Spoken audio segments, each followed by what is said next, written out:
거룩한 예배로 오신 성도님들을 주님의 이름으로 환영합니다. 우리 예배가 우리의 삶의 소망이 되고 은혜가 될 줄 믿습니다. 이 시간 함께 예배합니다. 하나님께 예배하는 사람은 영과 진리로 예배해야 합니다. 아멘.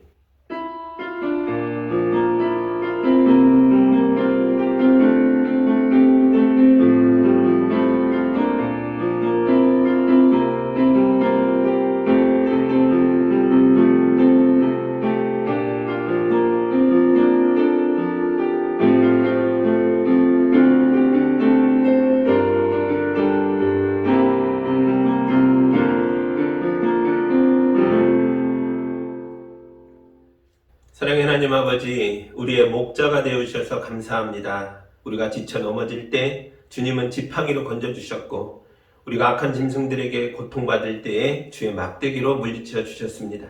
우리의 순간과 어려운 고비마다 주님이 도와주셨기에 우리가 거룩한 예배의 자리까지 나와왔습니다. 오늘의 예배가 주께서 우리에게 베풀어 주시는 은혜의 자리가 되게 하여 주셔서 우리 교인들을 푸른 초장과 맑은 물가에서 평화를 누리는 주님의 양떼가 되게 하여 주옵소서. 예수님의 이름으로 기도합니다. 아멘. 찬송가 38장 함께 찬양합니다.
우리 한 주간의 삶을 돌아보며 예배 자리에 왔으나 아직도 주님 앞에 꺼내놓기 부끄러운 것들이 있고 온전한 예배를 드리기에 부족한 것들이 있다면 이 시간 다 고백하고 용서받는 기도를 함께 드리겠습니다.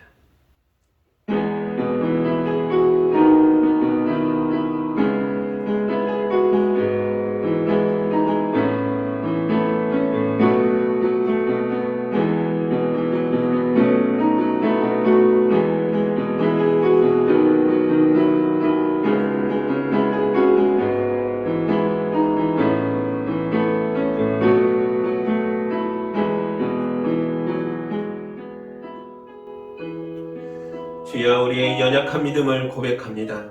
일이 잘 풀릴 때에는 능력을 과시했고 일이 잘 안 될 때는 주님을 원망했습니다.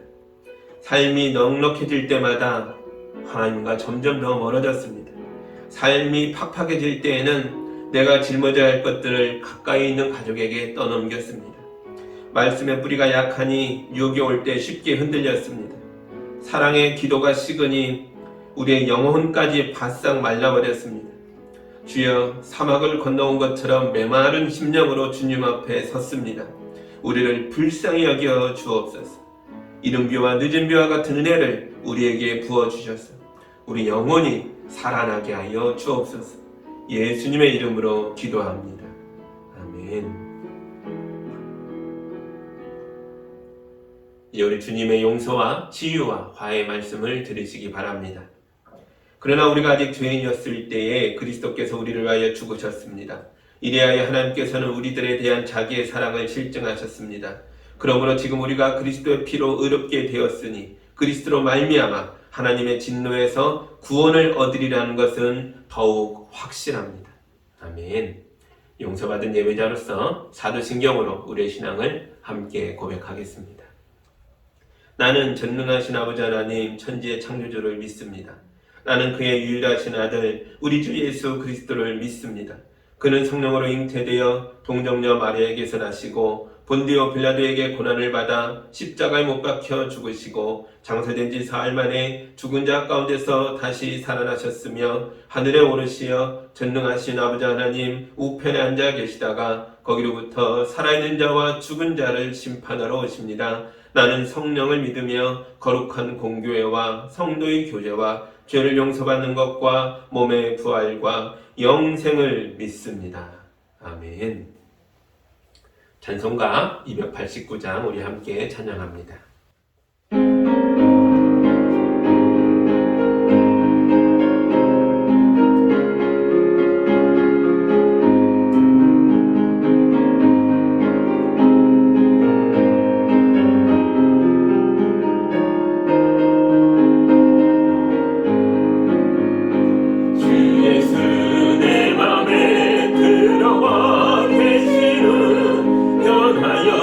새 사람 되고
기도합니다. 믿음으로 미래의 소망을 주시는 하나님 아버지, 우리 성도들에게 성령을 부어주셔서 지난 한 주간에도 실족하지 않고 은혜 가운데 살도록 인도하여 주셔서 감사합니다. 오늘도 주의 말씀으로 우리를 북돋아 주셔서 열매가 가득한 가을나무처럼 우리 성도들의 마음에 기쁨과 평화가 가득하게 하여 주옵소서. 우리 성도들 가운데 분주하게 살지만 노력한 것에 비해서 소출이 넉넉하지 못한 가정이 있습니다. 주의 자녀가 물질 때문에 고통받지 않도록 주께서 우리 성도들을 축복하여 주옵소서. 좋은 직장으로 인도하여 주시고 사업에 좋은 파트너들을 보내주시고 심고 가꾸는 것들마다 모두 아름답게 열매 맺게 하여 주옵소서. 우리 성도들이 어려운 가운데서도 주님께 물질을 드리고 교회와 이웃과 선교사님들을 후원하고 있습니다. 우리 성도들이 주님을 닮기 위하여 교회를 쓸고 닦으며 예배에 집중하며 믿음으로 헌신하고 봉사합니다. 주여 우리 성도들을 거룩하게 하여 주시고 성령으로 충만하게 하여 주시고 주의 능력으로 임재하여 주셔서 성도들의 간절한 기도들이 응답받게 하여 주옵소서. 주의 말씀 우리 안에 심겨지고 자라나서 믿음의 열매를 맺게 하여 주옵소서. 우리 자녀들의 믿음으로 나아갈 때에 저들의 앞길이 열리게 하여 주옵소서. 우리의 진실한 기도를 받으셔서 믿음이 없는 가족과 이웃이 예수님을 믿게 하여 주옵소서. 우리의 사랑의 기도를 받으셔서 가족과 이웃 간에 멀어졌던 사이가 회복되게 하여 주옵소서. 우리의 간절한 기도를 받으셔서 우리 성도들의 아픈 몸이 고쳐지게 하여 주옵소서. 우리의 헌신의 고백을 받으셔서 우리 교회가 건강하게 성장하여 어려운 이웃들을 잘 돌보고 땅끝까지 복음을 전하며 주님이 오시는 세상 끝날까지 성도들을 하나님의 나라로 인도하게 하여 주옵소서. 이 시간 우리가 모여 예배하든지 가정에서 영상으로 예배하든지 우리 모두가 주님 안에서 하나 되게 하여 주시고 하나님의 뜻을 이루어가는 겸손한 마음이 우리 교회와 가정마다 넘쳐 흐르게 하여 주옵소서. 예수님의 이름으로 기도하옵나이다. 아멘.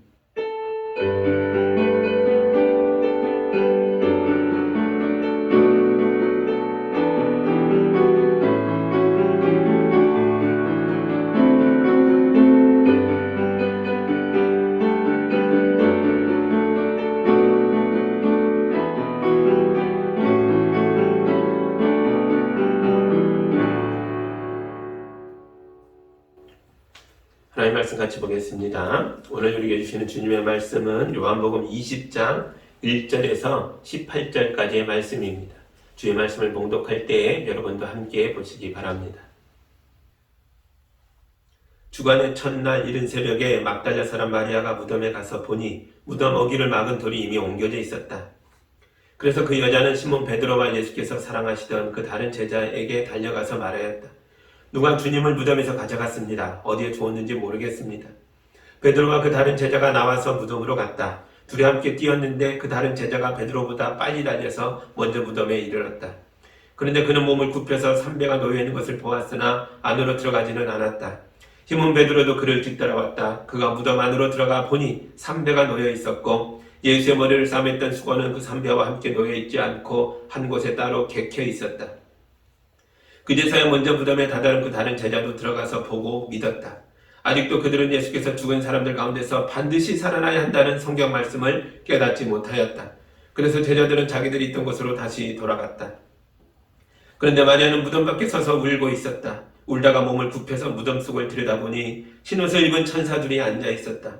한 천사는 예수의 시신이 놓여있던 자리 머리맡에 있었고 다른 한 천사는 발치에 있었다. 천사들이 마리아에게 말하였다. 여자여 왜 우느냐? 마리아가 대답하였다. 누가 우리 주님을 가져갔습니다. 어디에 두었는지 모르겠습니다. 이렇게 말하고 뒤로 돌아섰을 때에 그 마리아는 예수께서 서 계신 것을 보았지만 그가 예수이신 줄은 알지 못하였다. 예수께서 마리아에게 말하였다. 여자여 왜 울고 있느냐? 누구를 찾느냐? 마리아는 그가 동산지기인 줄 알고 여보세요 당신이 그를 옮겨놓았거든 어디에다 두었는지를 내게 말해주세요. 내가 그를 모셔가겠습니다 하고 말하였다. 예수께서 마리아야 하고 부르셨다. 마리아가 돌아서서 시브리 말로 라부니 하고 불렀다. 그것은 선생님이라는 뜻이다. 예수께서 마리아에게 말씀하셨다. 내게 손을 대지 말아라. 내가 아직 아버지께로 올라가지 않았다. 이제 내 형제들에게로 가서 이르기를 내가 나의 아버지 곧 너희의 아버지 나의 하나님 곧 너희의 하나님께로 올라간다고 말하여라. 막달라 사람 마리아는 제자들에게 가서 자기가 주님을 보았다는 것과 주님께서 자기에게 이런 말씀을 하셨다는 것을 전하였다. 아멘. 나는 기도합니다. 사랑의 하나님 아버지 감사합니다. 우리를 살리기 위하여 하나님의 아들이 십자가에서 죽으셨고 우리를 대신하여 깊은 어둠과 무덤에서 사흘을 보내시고 드디어 새로운 생명으로 부활하셔서 우리의 생명의 주님이 되셨던 말씀을 읽었습니다.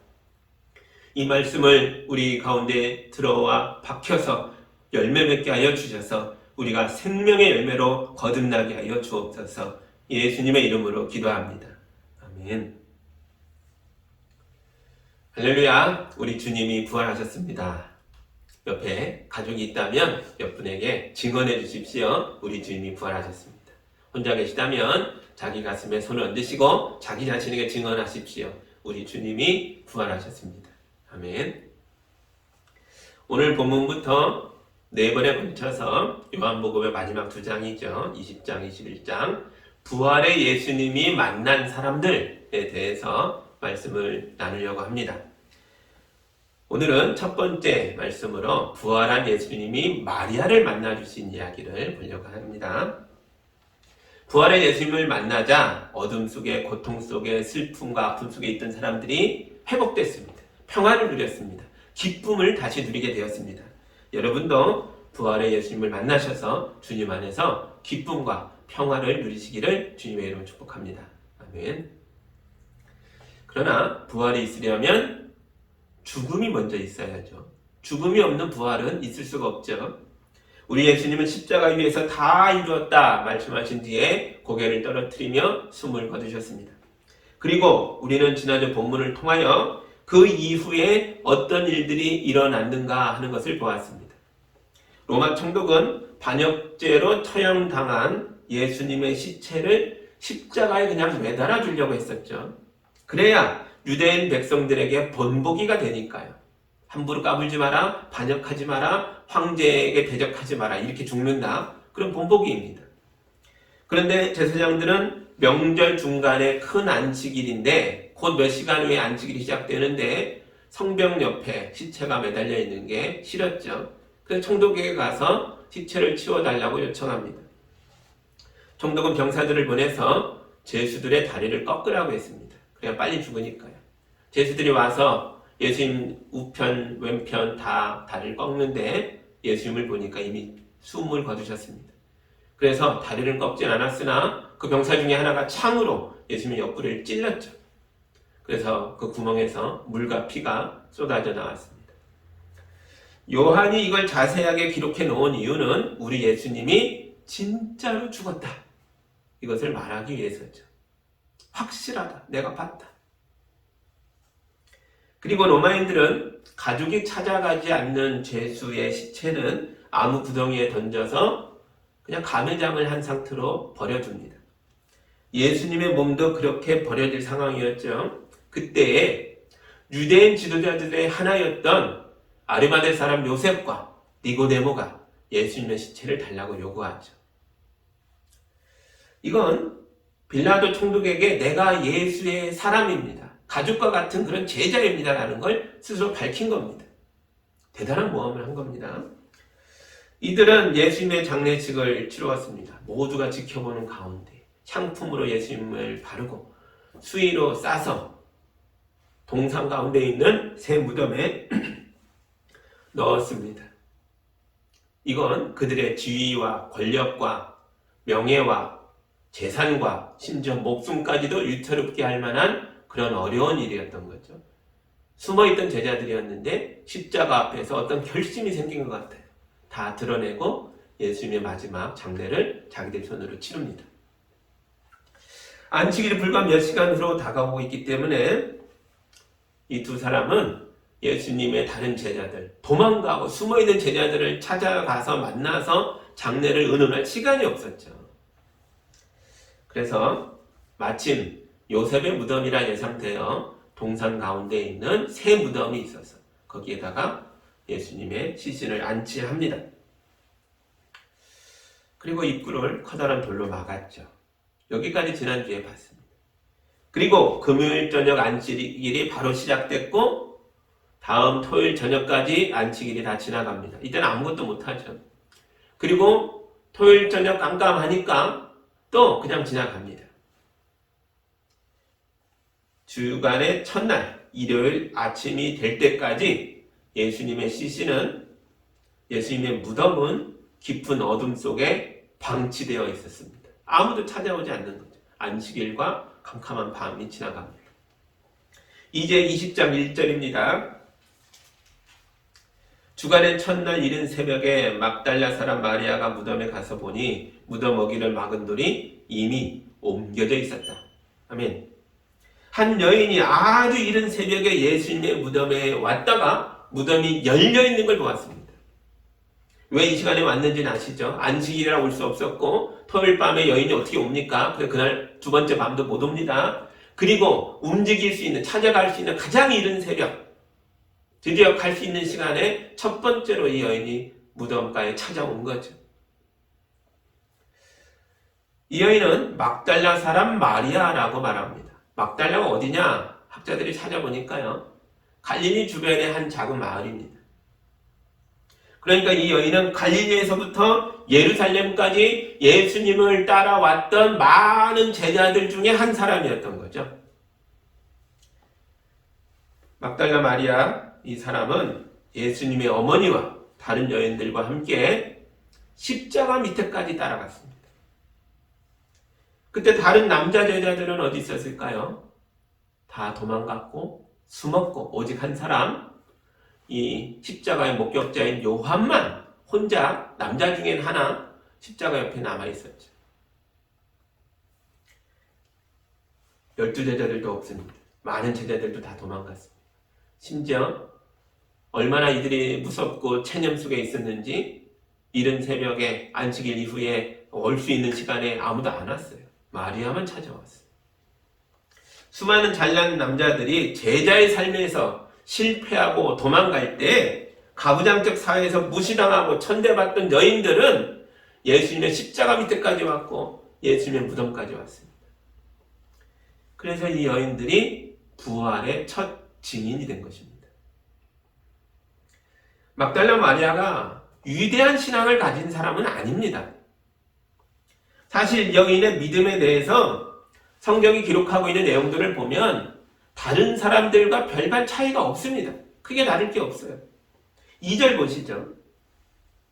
그래서 그 여자는 시몬 베드로와 예수께서 사랑하시던 그 다른 제자에게 달려가서 말하였다. 누가 주님을 무덤에서 가져갔습니다. 어디에 두었는지 모르겠습니다. 빈 무덤을 본 마리아가 베드로와 요한에게 가서 이렇게 말하는 거죠. 여러분, 누가 예수님의 시체를 훔쳐갔나 봐요. 무덤이 비어 있습니다. 빈 무덤의 최초 목격자로서 예수의 무덤이 열려져 있고 예수님의 몸이 사라진 것까지는 알았지만 마리아는 결코 이 일을 부활 사건으로 이해하지 못하고 있는 거죠. 예수님이 살아났다 이런 것과 연결시킬 믿음이 없었습니다. 마리아가 이렇게 말하는 것, 누가 훔쳐간 거 아닐까요? 말하는 건 터무니없는 상상이 아닙니다. 예수님 시대에 가난한 사람들은 무덤을 가질 수 없습니다. 일단 무덤을 하나를 만들려면 그곳이 개인 소유의 땅이었잖아요. 땅이 없는 소작 농부들이나 도시 근로자들은, 이 가난한 사람들은 땅이 없으니, 무덤을 가질 수가 없으니 죽으면 그냥 대충 아무데나 야산에 가매장을 해버리는 거죠. 땅만 있다고 되나요? 아니죠. 유대인들의 무덤은 땅을 동굴처럼 파서 그 안에 시체를 두는 형태를 두고 있습니다. 그리고 입구는 짐승들이 들어가서 시체를 훼손하지 못하도록 큰 돌로 막아놓게 되죠. 이런 공사를 하는데도 큰 돈이 들어갑니다. 이렇게 귀하고 비싼 무덤이기 때문에 한 사람 앞에 무덤 하나 이런 게 아니에요. 가족 단위로, 부자들도 많은 무덤을 가질 수 없고요. 한 개의 무덤을 집안 대대로 재활용하기도 합니다. 할아버지를 뉘어놨으면 다음번에 아버지도 거기다 넣고 엄마도 넣고 내 자녀 세대에도 넣고 이렇게 여러 세대에 거쳐서 한 개의 무덤을 사용합니다. 그러니까 이런 무덤 속엔 비싼 물건들도 있겠죠. 무덤은 부자들만 소유하는 거니까요. 그래서 부자들의 무덤은 도굴꾼들의 표적이 되는 겁니다. 클라우디우스 황제가 유대 지역 무덤을 도굴하던 도둑들을 잡아서 그들을 사형에 처했다라는 기록이 지금도 내려오고 있습니다. 그러니까 마리아도 무덤이 열려있는 것을 보고 도둑이 들었다고 생각하기가 쉬운 거죠. 이 소식을 듣고 베드로와 요한이 놀라서 달려왔습니다. 성질 급한 베드로가 무덤으로 뛰어들어가서 살펴봤더니 예수님의 시신을 싸맸던 천들이 얌전하게 놓여 있는데 예수의 시체만 사라지고 없었습니다. 요셉과 니고데모가 고귀한 향품을 30kg 이상 가져와서 예수님의 몸을 그 향품으로 둘러쌌죠. 그리고 아주 고귀한 수의로 귀한 삼배로 시체를 싸맸습니다. 만약 도둑이 들었다면 시체를 가져갈 게 아니고 값비싼 향품과 수의를 가져가야죠. 그게 돈이 되는 거죠. 근데 그건 그냥 있는 거예요. 예수님의 제자들이 예수님을 훔쳐갔다는 말도 있었습니다. 근데 이것도 마찬가지입니다.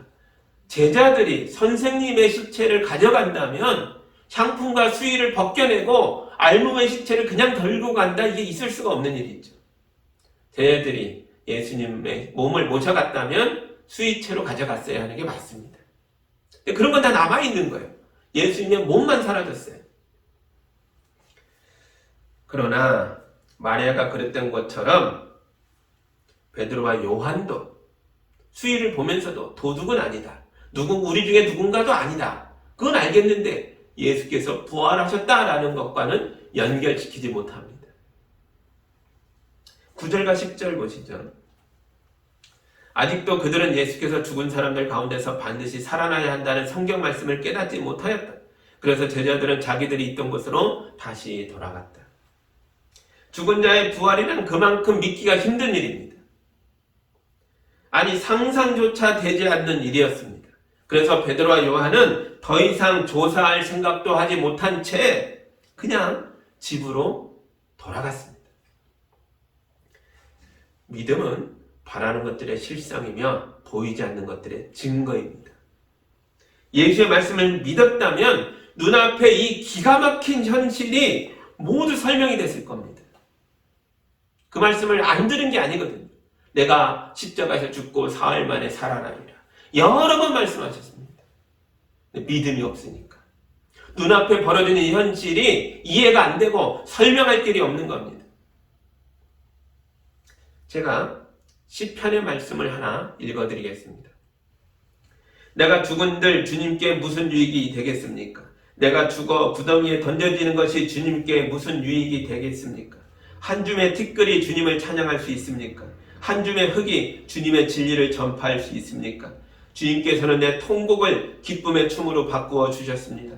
나에게서 슬픔의 상복을 벗기시고 기쁨의 나들이 옷을 갈아입히셨기에 내 영혼이 잠잠할 수 없어서 주님을 찬양하렵니다. 주 나의 하나님, 내가 영원토록 주님께 감사를 드리렵니다. 아멘. 시인은 당장이라도 죽을 것처럼 고통스러운 상황에 놓여 있었죠. 그런데 갑자기 시인이 고통을 극복해버립니다. 현실에 아무것도 달라진 게 없는데 내면에서부터 고통이 극복이 돼버려요. 죽을 것 같은 그런 현실이 넘어서져 버립니다. 통곡이 기쁨의 춤이 되고 슬픔의 상복이 기쁨의 나들이 옷으로 바뀌어집니다. 영혼이 기쁨을 참을 수가 없어서 노래를 부릅니다. 현실적으로 아무것도 바뀌지 않았는데 시인의 내면에서 어떤 변화가 일어난 거죠. 이 변화 덕분에 시인은 현실 너머에 있는 더 큰 진실을 보게 되었습니다. 그것은 바로 하나님입니다.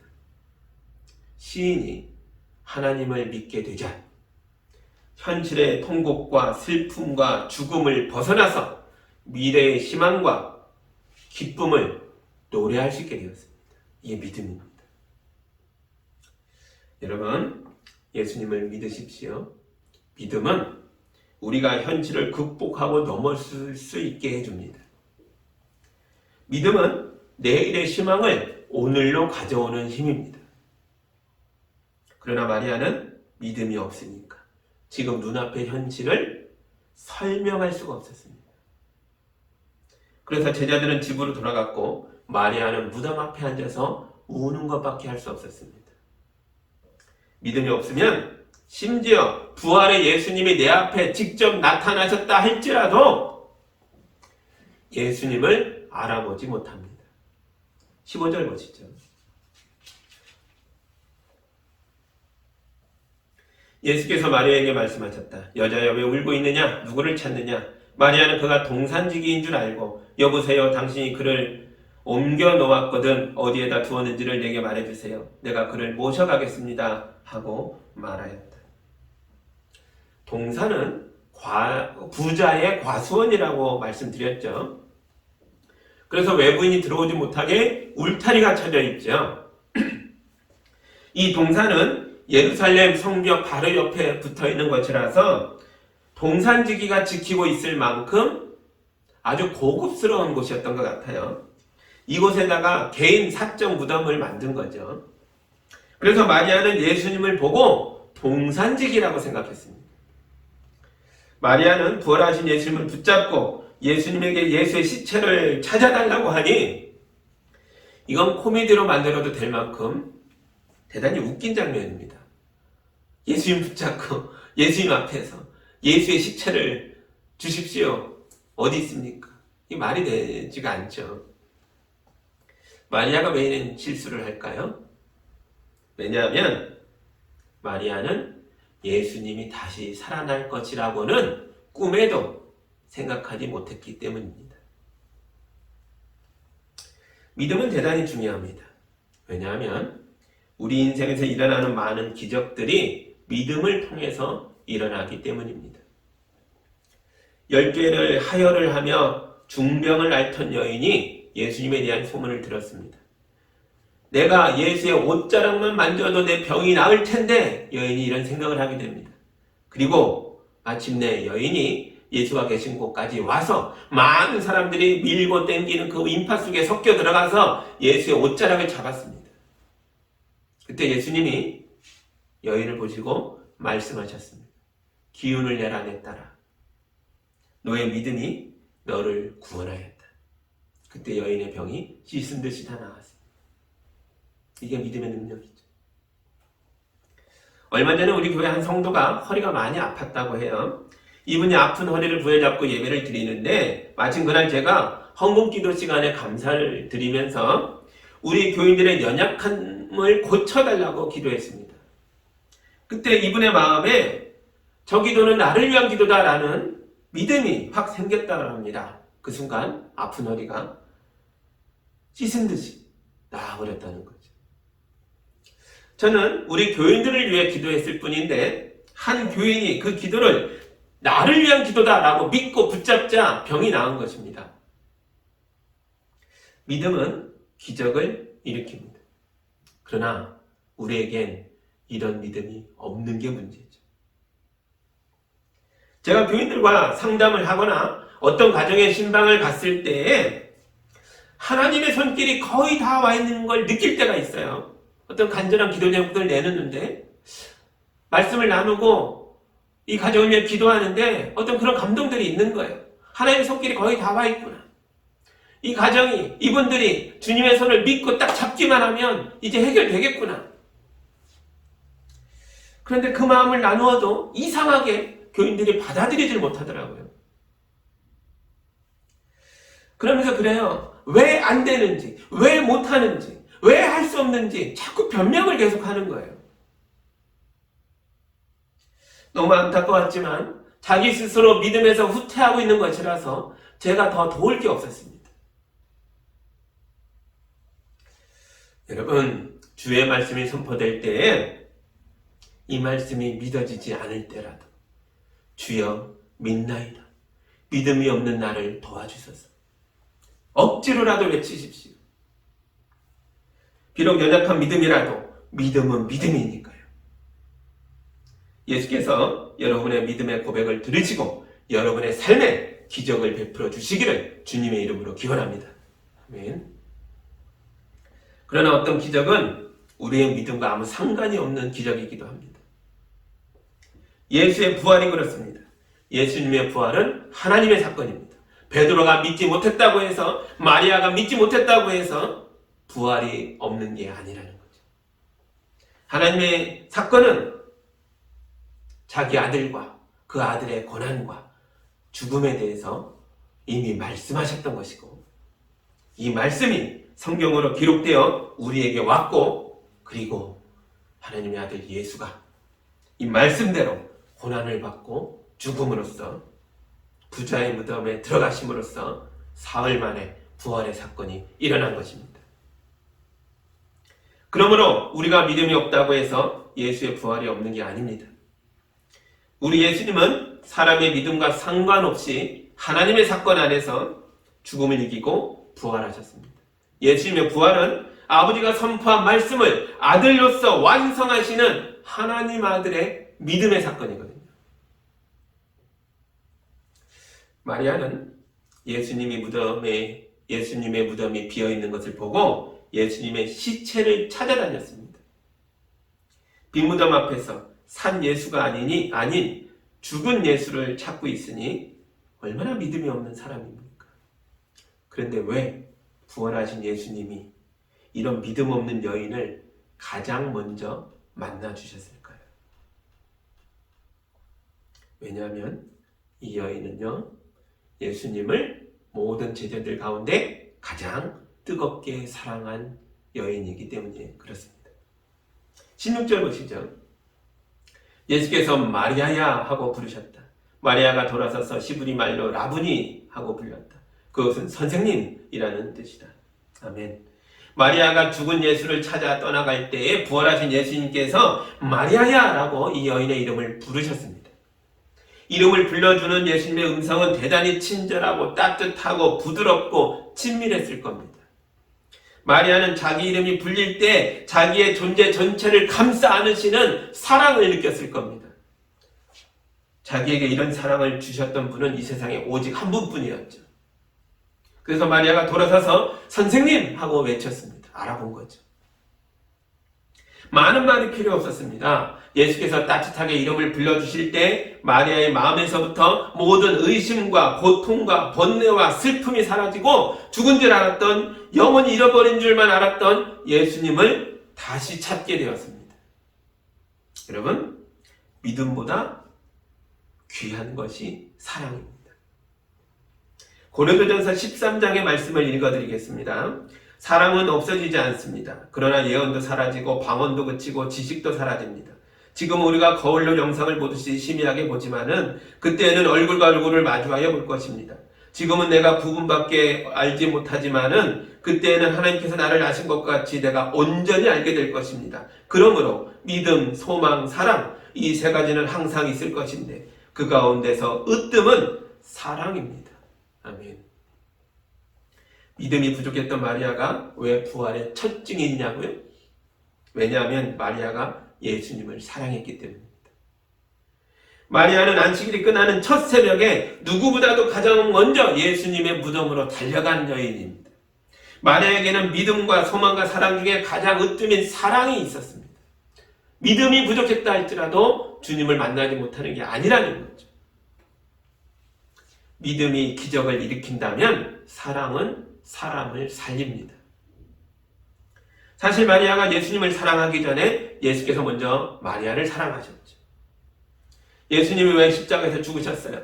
저와 여러분을 사랑하셨기 때문이죠. 예수 우리가 죄 가운데서 죽어가는 게 너무 안타까워서 사랑하는 사람들을 살리려고 십자가에 높이 달려 죽었습니다. 이 사랑이 사람을 변화시키고 용기를 주고 살려내는 거죠. 이런 예수님의 사랑은 우리 모두에게 똑같이 주어지고 있습니다.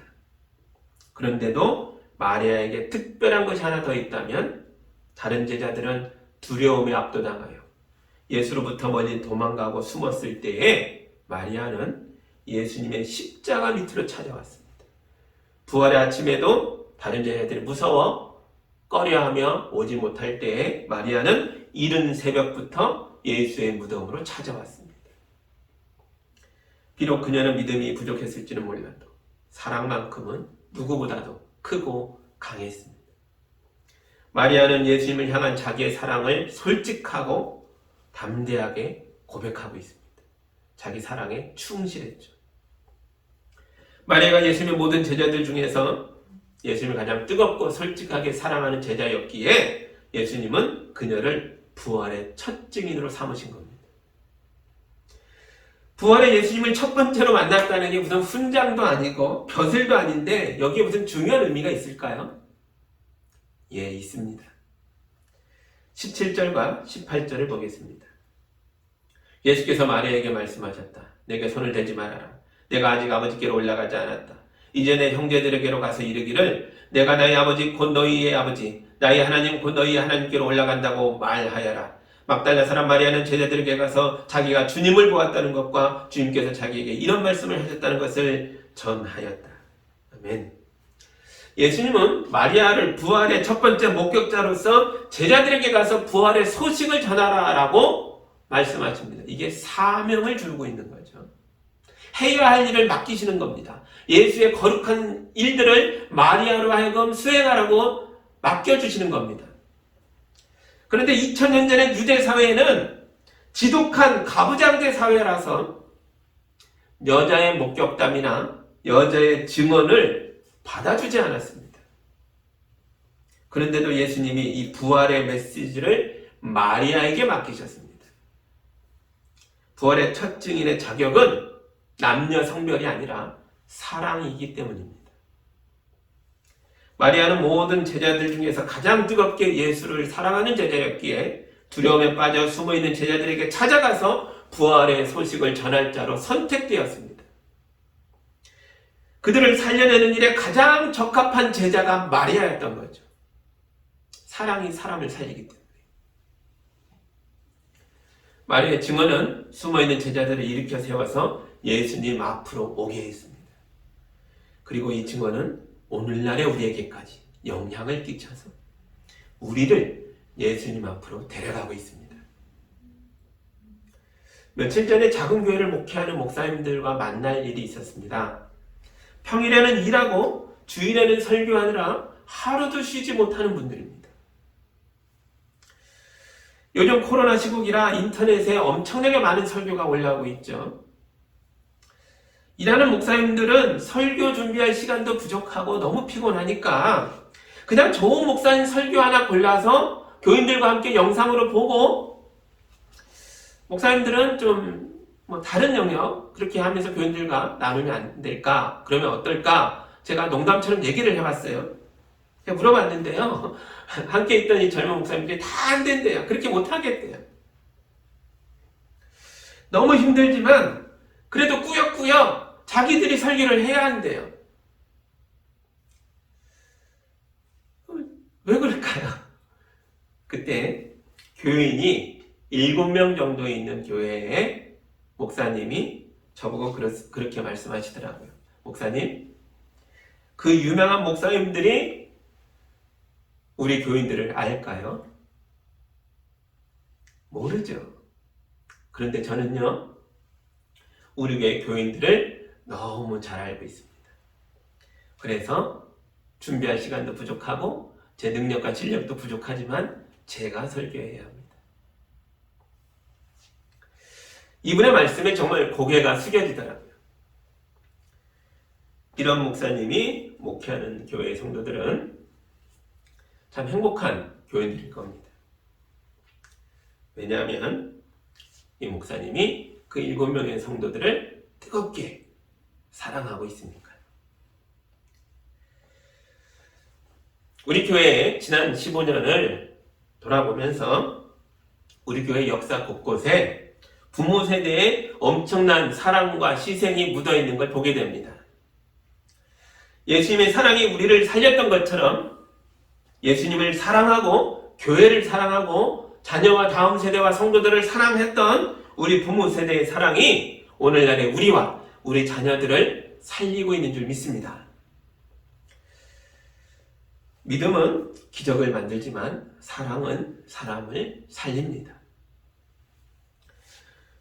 저도 오늘의 말씀을 준비하면서 예수향기교회 목사로서 제가 어떤 목회를 해야 하는가를 다시 되새겨보게 됩니다. 저는 비록 믿음이 약하고 능력이 부족하지만 적어도 교회와 교인을 사랑하는 사랑만큼은 최선을 다하려고 합니다. 만약 누구가 저보고 믿음과 사랑 중에 하나를 선택하라고 한다면 저는 기꺼이 사랑을 선택하겠습니다. 믿음으로 기적을 일으키고 어마어마한 일들을 행할 수 있다 할지라도 사랑이 없으면 아무것도 아니니까요. 여러분, 서로 사랑합시다. 형제와 자매가, 부부가, 부모와 자녀가, 교인들이, 목사가 교인을, 교인이 목사를 서로 사랑할 때에 이 사랑이 우리를 살릴 것입니다. 우리 교회는 부활의 생명이 춤을 추며 죽을 자가 살아나는 하나님의 나라가 될 것입니다. 여러분 모두가 부활의 증인이 되어 가족과 이웃을 살리는 사랑의 사도들이 다 되시기를 주님의 이름으로 축복합니다. 아멘. 우리 함께 기도합니다. 사랑의 하나님 아버지, 감사합니다. 부활의 예수님이 믿음 없는 마리아와 제자들을 찾아다니며 사랑으로 그들을 살려내는 걸 봅니다. 믿음은 부족할지라도 주님을 사랑했던 마리아가 부활의 첫 증인이 되어 다른 제자들과 이웃과 가족을 오늘날의 우리까지 예수 앞에 데려가며 살려내고 있습니다. 이 사랑으로 서로를 대하게 하여 주옵소서. 예수향기교회도 사랑의 증인이 되어 내 가족과 이웃과 교인과 세상을 살리게 하여 주옵소서. 예수님의 이름으로 기도하옵나이다. 아멘.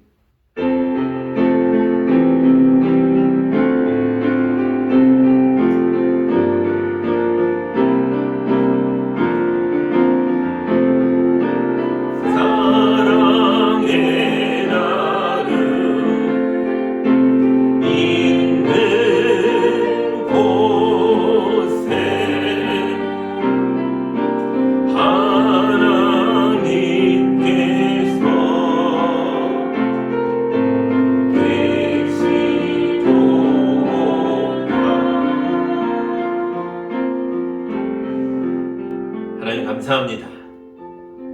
예수님의 사랑, 죽을 자도 살리고 죄인도 용서하고 우리를 하나님 백성 되게 하는 이 거룩한 사랑이 우리에게 임하였기에 우리가 주의 백성이 되어 주의 제자가 되어 예배하게 되었습니다. 귀한 예물을 올려드릴 때에 교만 가운데 올리는 예물 되게 하여 주지 않게 해주시고 인색한 마음으로 올리는 예물 되지 않게 해주시고 뜨거운 사랑으로 드리는 우리의 진정한 마음이 되게 하여 주셔서 이 물질이 교회와 이웃과 세상을 살리는 데 쓰이게 하여 주옵소서.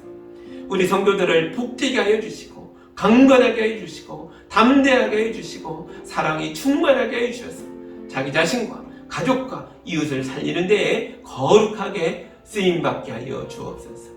예수님의 이름으로 기도하옵나이다. 아멘.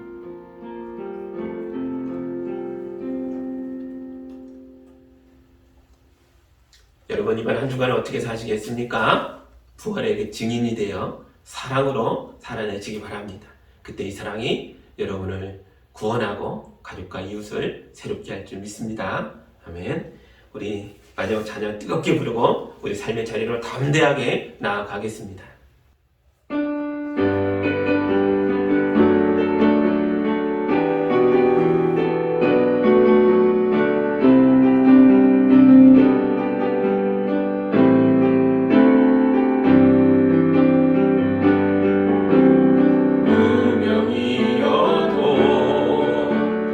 공허하지 않은 것은 예수 안에 나만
부끄럽지 않는 것은 예수 안에 난 완전함이라. 화려한 세상 부끄럽지 않은 것은 난 예수로 충만함이라. 난 예수로 충만하네. 세상 모든 것들도 부끄럽지 않네. 난 예수로 충만하네. 영원한 왕 내 안에 살아 계시네. 난 예수로 충만하네. 세상 모든 풍파도 두렵지 않네. 난 예수로 충만하네. 영원한 왕 내 안에 살아 계시네. 영원한 왕 내 안에 살아 계시네.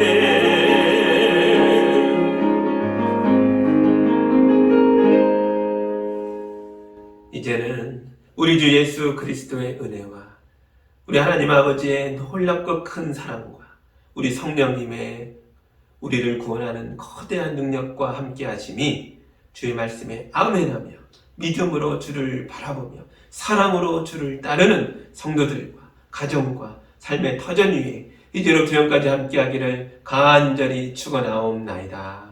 아멘.